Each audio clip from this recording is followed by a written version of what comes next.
اسے کسی نہ کسی طرح سے محبوب کا دیدار ہو جائے۔ اسی خواہش کی تکمیلی خاطر وہ کوچہ محبوب تک چلا جاتا ہے۔ وہ محبوب کے گھر کے سامنے اپنی درد بھری آواز لگاتا ہے۔ اندر سے محبوب نے عاشق کو پہچان تو لیا ہوگا، مگر جان بوجھ کر انجان بن رہا ہو، یعنی یہ کیفیت ہو گئی ہو۔ اس نے قصدن بھی میرے نالے کو نہ سنا ہوگا، گر سنا ہوگا۔ دوسرے مصرے میں شاعر کہتا ہے کہ میری درد اور کشک سے بھری آواز میرے محبوب کانوں میں پڑتی ہے تو وہ اٹھ بیٹھتا ہے، اسے تباہ حال کہہ کر پکارتا ہے، یعنی اس کی محبت کی توہین کر ڈالتا ہے، جس پر شاعر کو شدید صدمہ ہوتا ہے کہ وہ محبوب خاطر اپنا تن من اور دن قربان کرنے کے لیے تیار ہے، اور اس کس محبوب اسے بے حال اور شکستہ حال بکاری کہتا ہے۔ گویا شاعر کو اپنے محبوب کے انداز فکر پر گہرا افسوس ہوتا ہے۔ بقول شاعر، کیوں سنے ارد مطرب مومن، صنم آخر خدا نہیں ہوتا۔ میری آواز کو سن کر کہا تم کون ہو ساجد، مجھے اس شخص سے یارو محبت تھی بہت ساری۔ اس غزل کا چھٹا شعر، آسے غم میں دل بنا شاید، دیر سے بو کباب کی سی ہے۔ آسے غم دکھوں کی آگ، بنا جل گیا، شاید غیر یقینی بات، کباب کی سی، کباب جیسی یا کباب کی طرح کی۔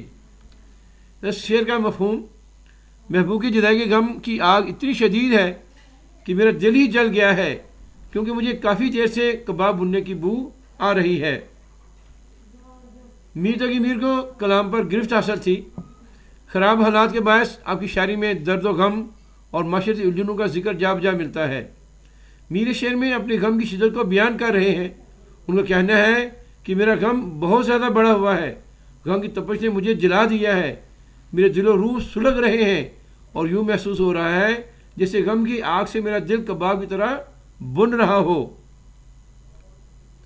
شاعر غموں اور پریشانیوں سے اس قدر سرشار ہو جاتا ہے، انہی غموں کے اندر راحتیں محسوس ہونے لگتی ہیں اور دل کا جلنا بھی اسے بھلا لگتا ہے۔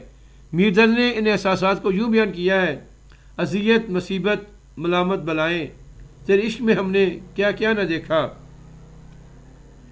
دوسرے مصرے میں میر تقی میر کہتے ہیں کہ حوادث زمانہ کی آگ میں اس کا دل مسلسل جل رہا ہے، اب تو اس کے جلنے کی بچھاڑ ہر سو اپنے ملک عام کر رہی ہے، گویا ہمارے دل کے جلنے کے چرچے عام ہونے لگے ہیں۔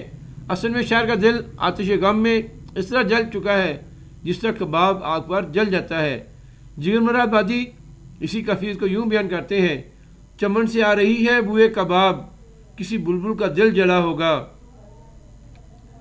شعر نمبر 7 ہے جو کہ اس غزل کا مقطع ہے، میر ان نیم باز آنکھوں میں ساری مستی شراب کی سی ہے۔ نیم باز آدھی کھلی آدھی بند، مستی نشہ، خمار، مدہوشی، شراب نشہ والا مشروب۔ اس شعر کا مفہوم، میر محبوب کی آدھ کھلی آنکھوں میں وہی خماری ہے جو شراب میں ہوتی ہے۔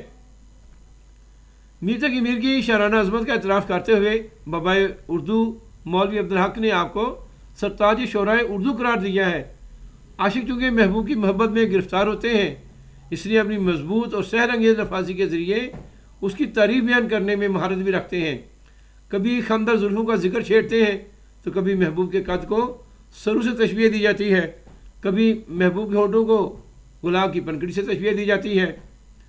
غزل کی اس مقطع میں شاعر اپنے محبوب کی آنکھوں کی سحر بیانی کا ذکر چھیڑتے ہوئے کہتے ہیں کہ میں اپنے محبوب کی محبت میں ایسے ہی گرفتار نہیں ہوا، بلکہ وہ بہت سی صفات کا مالک ہے۔ بقول شاعر، دیکھا کیے وہ مست نگاہوں سے بار بار، جب تک شراب آئی کئی دور ہو گئے۔ میر بیان کرتے ہیں کہ میرے محبوب کی آنکھیں تلاطم خیز سمندر کی مانند ہیں جو ہر دیکھنے والے کو اپنے اندر جذب کر لیتی ہیں۔ اس کی مست آنکھیں دیکھ کر ایسا لگتا ہے اس میں ساری مستی شراب کی سی ہے۔ ان آنکھوں کو دیکھ کر ہی عاشق سرور مستی میں مبتلا ہو جاتا ہے۔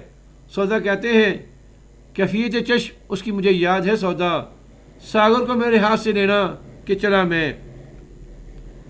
لوگ تو اپنی شراب پی کر اپنی آنکھوں کو مست کر لیتے ہیں، لیکن شاعر کے محبوب کی آنکھوں میں قدرتی طور پر ایسی مستی ہے اسے کسی شراب کی ضرورت نہیں۔ ان کی آنکھیں یہ کہتی پھرتی ہیں، لوگ نحق شراب پیتے ہیں۔ امید ہے بیٹا آپ اس لیکچر سے مستفید ہوں گے۔ ایک نئے لیکچر ساتھ جلد حاضر ہوں گا۔ آپ اس لیکچر کو خود بھی سنیں، اپنے دوست احباب میں شیئر کریں تاکہ زیادہ سے زیادہ طلباء اس سے مستفید ہو سکیں، اور میرے چینل کو سپورٹ کریں، اس کو شیئر کریں، لائک کریں اور اپنے گروپس میں سے شیئر کریں۔ جزاک اللہ۔